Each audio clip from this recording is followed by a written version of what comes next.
السلام علیکم ورحمۃ اللہ وبرکاتہ۔ ناظرین، جیسا کہ آپ کے علم میں ہے کہ ہم کسی نہ کسی ٹاپک کے اوپر بات کرتے ہیں اور شریعت کی روشنی میں اس کو سمجھنے کی کوشش کرتے ہیں کہ اسلام ہمیں اس حوالے سے کیا رہنمائی فراہم کرتا ہے۔ تو ہم نے دیکھا کہ پچھلے دنوں ہمارے ایک محترم دوست مولانا انس صاحب، جو کہ ہندوستان کے ایک عالم دین ہیں، انہوں نے بالی ووڈ کی اداکارہ ثنا خان صاحبہ سے شادی کی اور اس کے اوپر مختلف قسم کے کمنٹس ہمیں دیکھنے کو ملے۔ بہت سارے لوگوں نے مبارکباد بھی دی، نیک تمناؤں کا اظہار کیا۔ الحمدللہ ہم نے بھی مبارکباد دی، نیک تمناؤں کا اظہار کیا۔ لیکن شادی کے بعد سے کچھ ویڈیوز ایسی ان کی وائرل ہو رہی ہیں کہ کبھی وہ کھانے پہ جا رہے ہیں، کبھی سفر پہ جا رہے ہیں، کبھی آؤٹنگ پہ جا رہے ہیں۔ ان سب چیزوں کی ویڈیوز بھی منظر عام پہ آ رہی ہیں۔ تو اس کے اوپر کچھ دیندار طبقہ ہمیں نالا نظر آتا ہے اور اس حوالے سے ہم نے ہمارے نظروں سے کچھ ویڈیوز بھی گزری اور کچھ تحریرات بھی گزری، جس کا مولانا انس صاحب نے بھی ایک ویڈیو میں ایک عالم دین کو فون کر کے ان سے بھی شکوہ کیا کہ جنہوں نے تنقیدی ایک تحریر لکھی ثنا خان صاحبہ کے اوپر، جس کے اوپر مولانا انس صاحب ان کو فون پر یہ کہتے ہوئے نظر آ رہے ہیں کہ میری جو اہلیہ ہیں وہ اس وقت رو رہی ہیں، اور ان کا کہنا یہ ہے کہ اگر میں اس گلیمر کی دنیا میں ہوتی تو کیا میرے اوپر یہ تنقید ہو سکتی تھی؟ میرا کوئی کچھ نہیں بگاڑ سکتا تھا؟ کیا میرا یہی قصور ہے کہ میں شریعت کی طرف آئی ہوں، میں دین کی طرف آئی ہوں؟ تو یہ یقیناً بہت زیادہ سوچنے والی بات ہے۔ پھر انہوں نے مزید فرمایا کہ اگر میری اہلیہ یہ سب تنقید جو ہے اس کو سننے کے بعد دوبارہ پلٹ جائیں اور دوبارہ اسی لائن میں چلی جائیں تو اس کا کون ذمہ دار ہوگا؟ اور آخر میں انہوں نے یہی درخواست کی کہ مولانا ہر چیز پہ تھوڑا وقت لگتا ہے، مجھے تھوڑا وقت دیں، ہم اس چیز کو صحیح کرنے کی کوشش کریں گے، وقت لگے گا، ایسا ایسا لگے گا۔ یقیناً 100% مولانا انس صاحب کی بات درست ہے، ہمیں اس حوالے سے نرم رویہ اختیار کرنا پڑے گا۔ اور چونکہ شریعت اسلامیہ ہے، ہمارے سامنے پوری شریعت ہے، تو شریعت اس حوالے سے کیا گائیڈ لائن دیتی ہے اس کو ہم تھوڑا سا دیکھنے کی کوشش کرتے ہیں۔ ہمارے نبی علیہ الصلوۃ والسلام مبعوث ہوئے اور ایسے معاشرے کے اندر مبعوث ہوئے، آپ کو پتہ ہے کہ ایسا ظالمانہ اور جابرانہ معاشرہ جہاں ذرا ذرا سی بات پہ قتل کر دیا جاتا تھا، جہاں ذرا ذرا سی بات کے اوپر جو ہے وہ خون بہانے کو بالکل ایسے سمجھا جاتا تھا جیسے پانی کا قطرہ بہانا۔ اسی طریقے سے زنا عام ہے، چوری عام ہے، شراب عام ہے، اور اسی طرح لوگوں کا مال لوٹنا عام ہے، یہ ساری چیزیں عام ہیں۔ لیکن جب آپ صلی اللہ علیہ وسلم تشریف لائے اور آپ صلی اللہ علیہ وسلم نے محنت کی تو اس محنت کا ثمرہ جو ہے وہ کس طریقے سے ظاہر ہوا اور کس طرح لوگ جو درجوگ اسلام میں آئے اور اللہ تعالیٰ کی طرف رجوع کرنے والے ہوئے۔ جیسا ایک مثال ہے کہ ابتدائی دور کے اندر آپ دیکھیں، آپ صلی اللہ علیہ وسلم کے مبعوث ہونے سے پہلے لوگوں کو شراب بہت پسند ہے، اور عرب کے شعراء نے شراب کے اوپر ایسے ایسے کلام کیے کہ انسان حیران ہو جاتا ہے، یعنی سب سے زیادہ محبوب چیز ان کی شراب تھی۔ اب آپ صلی اللہ علیہ وسلم نے شروع میں آتے ہی شراب کو حرام قرار نہیں دیا، بلکہ آہستہ آہستہ ان کی تربیت کی۔ پھر ایک ایسا وقت آیا کہ بتدریج جب شراب کی حرمت یا ان کے دلوں کے اندر نفرت بٹھائی گئی، پھر آخر میں حتمی طور پہ یہ کہا گیا کہ شراب مکمل طور پہ حرام ہے۔ تو کیا ہوا کہ ان کو اس چیز کو ایکسیپٹ کرنے میں بالکل کوئی ہچکچاہٹ نہیں ہوئی، بلکہ ہم نے دیکھا کہ اس دور کے اندر جب شراب حرام ہوئی تو شراب کے مٹکے لوگوں نے جا کے توڑ دیے اور گلیوں کے اندر شراب رہنے لگی۔ یہ وہی لوگ ہیں جو شراب کے لیے اپنا گھر بار چھوڑنے کے لیے تیار ہیں اور شراب کے لیے اشعار کہہ رہے ہیں، اور وہی لوگ شراب کے مٹکوں کو توڑتے ہوئے نظر آ رہے ہیں۔ تو یقیناً یہ آپ صلی اللہ علیہ وسلم کی جو تربیت ہے اس کا ایک اثر تھا۔ اسی طریقے سے جو غیر مسلم لوگ دین کے اندر داخل ہوتے تھے تو ان کو اپنے جب وہ مذہب کے اندر تھے ان کو کتا پالنے کا بہت زیادہ شوق تھا، تو آپ صلی اللہ علیہ وسلم نے بھی اس چیز کو بتدریج ختم کروایا اور کتے کو صرف اس نہج پہ اجازت دی گئی کہ اس کو حفاظت کے لیے پالا جا سکتا ہے، جیسے قرآن بھی اس کے اوپر جو ہے سورہ مائدہ کے اندر کچھ بات کر رہا ہے۔ تو یہ ساری چیزیں آپ صلی اللہ علیہ وسلم نے ان کو بتائیں اور فرمایا کہ شوقیہ طور پہ کتا پالنے کی ہرگز اجازت نہیں ہے، بلکہ شوقیہ طور پہ کتا پالنے والا گناہگار تصور کیا جائے گا۔ اس کے مقابلے کے اندر اگر ڈائریکٹ یہ بات بتا دی جاتی ہے، ممکن ہے بہت سارے لوگوں کو برا لگتا، بتانے کا مطلب یہ ہے کہ جس نے ماننا ہوتا ہے اس نے ڈائریکٹ بھی ماننا ہوتا ہے، ڈائریکٹلی بھی ماننا ہوتا ہے، لیکن تربیت کا ایک انداز ہوا کرتا ہے۔ آپ صلی اللہ علیہ وسلم کے دور کے اندر ہم دیکھ رہے ہیں کہ ایک شخص مسجد نبوی شریف کے اندر آیا ہے اور آنے کے بعد یقیناً وہ نماز پڑھنے آیا ہوگا، لیکن اس سے پہلے انسان کو ایک حاجت ہوتی ہے۔ تو اس نے کیا کیا کہ آنے کے بعد اپنی حاجت جو تھی وہ مسجد نبوی شریف کے اندر ہی کھڑے ہو کے شروع کر دی، یعنی اس نے پیشاب کرنا شروع کر دی۔ اب اتنی بڑی گستاخی، آپ صلی اللہ علیہ وسلم سامنے بیٹھے ہوئے، مسجد نبوی شریف ہے، صحابہ بیٹھے ہوئے اور ایک شخص آ کر جو ہے وہ پیشاب کر رہا ہے۔ صحابہ اکرام جانے لگے تو اللہ کے نبی علیہ الصلوۃ والسلام نے ان کو جانے سے منع کیا اور روک دیا۔ جب وہ پیشاب سے بالکل فارغ ہو گیا، طہارت وغیرہ سے، آپ صلی اللہ علیہ وسلم نے اس کو بلایا اور صرف اتنی بات ارشاد فرمائی کہ بھائی مساجد جو ہے وہ ناپاکی کرنے کی جگہ نہیں ہے بلکہ اللہ رب العزت کو یاد کرنے کی جگہ ہے. صرف یہ بات کہی، نہ ڈنڈا مارا، نہ اس کو ڈانٹا، نہ اس کو کچھ کیا. کیوں؟ کیونکہ ابتدائی دور میں آنے والے شخص کو سختی کر کے ملے گا بھی نہیں، ظاہر اس کی تربیت نہیں ہوئی، اس کا بھی ذہن نہیں بنا.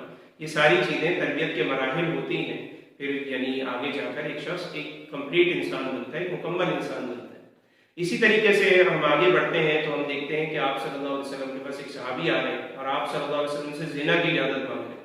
یہاں پر کسی عالم سے جا کے ایسی کوئی ٹیڑھی بات کر دی جائے تو یقیناً جو ہے وہ ڈانٹے گا نہیں، لیکن اللہ کے نبی علیہ الصلوۃ والسلام جو ہے ان کے سامنے ایک شخص آپ کے زنا کی اجازت مانگ رہے ہیں کہ یا رسول اللہ مجھے زنا کی اجازت دے دیں. اب آپ صلی اللہ علیہ وسلم سے فرما رہے ہیں کہ اگر یہی اجازت تمہاری بہن بیٹی کے بارے میں کوئی مانگے تو تمہیں کیسا لگے گا؟ اس نے کہا بالکل بہت برا لگے گا. فرمایا کہ جیسے تمہیں برا لگے گا تو دوسروں کو بھی یہ بات بری لگے گی کہ تم ان کی بہن بیٹی کے بارے میں زنا کی اجازت مانگے. تو روایات میں آتا ہے کہ پھر وہ ایسے حیادار ہوئے کہ ان کی مثالیں دی جاتی تھیں کہ بھئی یہ بہت حیادار شخص ہے. تو دیکھیں آپ صلی اللہ علیہ وسلم کہنے کو تو ان کو ڈانٹ بھی سکتے تھے، اللہ کے نبی تھے، وہ بھی آرام سے ڈانٹ برداشت کر لیتے، لیکن تربیت کا اور سمجھانے کا ایک انداز ہوا کرتا ہے جس کو آپ صلی اللہ علیہ وسلم نے اختیار کیا. پھر ہمارے اکابر میں ہم آ جائیں تو ہمیں سب سے پہلے نواسۂ رسول حضرت سیدنا حسن اور حضرت حسین رضی اللہ عنہ کی زندگی میں بھی ایک واقعہ ملتا ہے کہ ایک شخص جو کہ مسجد میں آیا کرتے تھے، ایجڈ آدمی تھے، وہ وضو ٹھیک نہیں کر رہے. تو اب ان دونوں نے کہا بھائی یہ وضو ٹھیک نہیں کر رہے، اگر ہم ان کو ویسے ہی کہتے ہیں تو یہ یقیناً برا بھی مان سکتے ہیں. تو انہوں نے کیا کیا، ایک لڑائی کی صورت بنائی، آپس میں جھگڑنے لگے. تو ان صاحب نے کہا بھائی آپ دونوں کیوں لڑ رہے ہو؟ انہوں نے کہا ہم اس لیے لڑ رہے ہیں، میں کہتا ہوں میں وضو سے ہی کرتا ہوں، یہ کہتا ہے یہ وضو سے ہی کرتا ہے، ہم دونوں آپ کے سامنے وضو کر کے دکھاتے ہیں، آپ ہی بتائیں کہ وضو کون ٹھیک کر رہا ہے.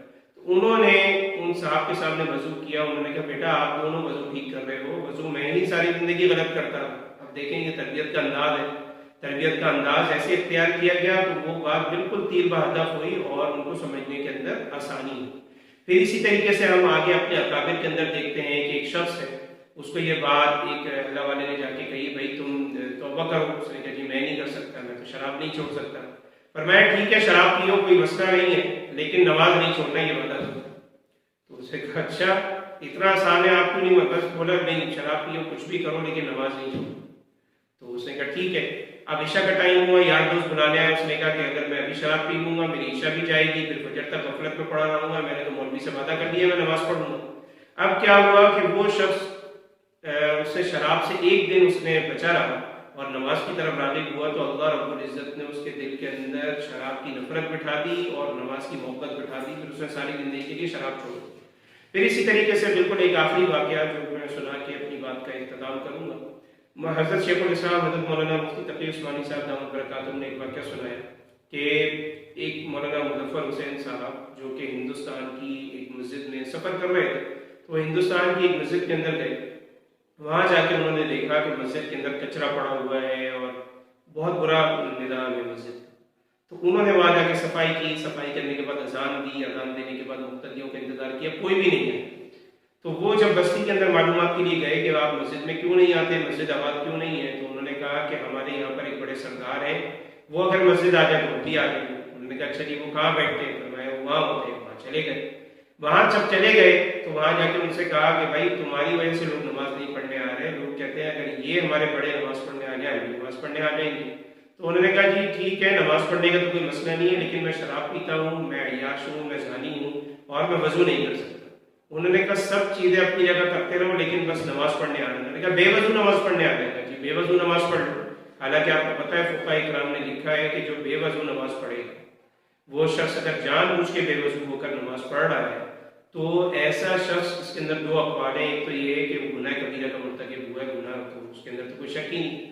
دوسرا فرمایا جو قصدن بے وضو نماز پڑھے گا ایسا شخص کافر ہو جاتا ہے، دائرہ اسلام سے خارج ہو جاتا ہے. اتنا سخت قول ہے لیکن وہ اجازت دے کر آ گئے. انہوں نے کہا کچھ بھی کرو بس نماز پڑھو، آ کے وضو نہیں کرو لیکن نماز پڑھو. اب وہ حضرت آئے اور آ کے مسجد میں آئے اور مسجد میں آ کے خوب اللہ تعالیٰ کے سامنے روئے، گڑ گڑائے اور اللہ تعالیٰ سے کہا کہ یا اللہ میں نے اس کو مسجد کا رستہ دکھا دیا، آگے وضو کروانا آپ کا کام. اب جب اس نے کہا کہ نہیں میں تو مولوی سے وعدہ کر چکا ہوں، مجھے تو نماز پڑھنی ہی ہے، تو کیا ہوا کہ جو ہے یعنی اس میں یہ بات ہوئی کہ وہ شخص جو تھے وہ جب مسجد کی طرف آنے لگے تو ان کو یہ بات خود ریئلائز ہوئی کہ یار پہلی دفعہ مسجد جا رہا ہوں، میں وضو کر لوں تھوڑا سا. تو وضو کے بعد ان کے ذہن میں خیال آیا بلکہ میں آج غسل ہی کر لوں. تو وہ اللہ کے لیے اس دن وہاں پر پاک ہوئے. اللہ تعالیٰ کی ظاہر مسجد جانا تھا، ایک ہیبت تھی. وضو بھی کیا، غسل بھی کیا، بالکل پاک ہو کے مسجد ہے. مسجد آ کے اللہ تعالیٰ کے سامنے سجدہ کیا. اللہ تعالیٰ نے ان کا دل ایسا پھیرا کہ وہ ساری زندگی نمازی بھی بنے، توبہ طائب بھی ہوئے، اور ان کی وجہ سے مسجد بھی آباد ہوئی. بتانے کا مطلب یہ ہے کہ بھائی دنیا کے اندر نفرتیں ہیں، سختی بہت ہے، سب چیزیں ہیں، لیکن ہر چیز کو، ہر مسلمان کو، ہر شخص کو جو ابتدائی اسلام، جو نیا نیا مسلمان ہوا ہے یا جو نیا نیا اللہ کی طرف راغب ہوا ہے، ان کو موقع ملنا چاہیے. بھائی جنید جمشید شہید کی ہمارے سامنے مثال موجود ہے. کتنی بار وہ اپ اینڈ ڈاؤن کی زندگی میں آیا، انہوں نے ادھر ادھر جانے کی کوشش کی، سب کچھ ہوا، لیکن بالآخر اللہ رب العزت نے ان کو دین کے لیے ایسا قبول کیا اور آخرت ان کی ایسی سنواری کہ اللہ رب العزت نے ان کو شہادت جیسے مرتبے کے اوپر فائز کیا. تو کون اللہ تعالیٰ کے کس طرح کامیاب ہے، کس طریقے سے وہ آگے جا کے بڑھ کر اللہ تعالیٰ کے دربار میں سرخرو ہونے والا ہے، ہمیں نہیں پتا. لہٰذا فتووں کو تھوڑا پیچھے رکھیں، اصلاحی اسلوب کو اپنائیں اور لوگوں کے ساتھ محبت کے ساتھ اور پیار سے پیش آئیں. ہماری اللہ رب العزت سے دعا ہے کہ اللہ رب العزت ہمیں صحیح معنوں میں دین کو اس کے تقاضوں کے مطابق سمجھنے کی توفیق عطا فرمائے. وآخر دعوانا الحمدللہ رب العالمین. لا إله إلا الله محمد رسول الله.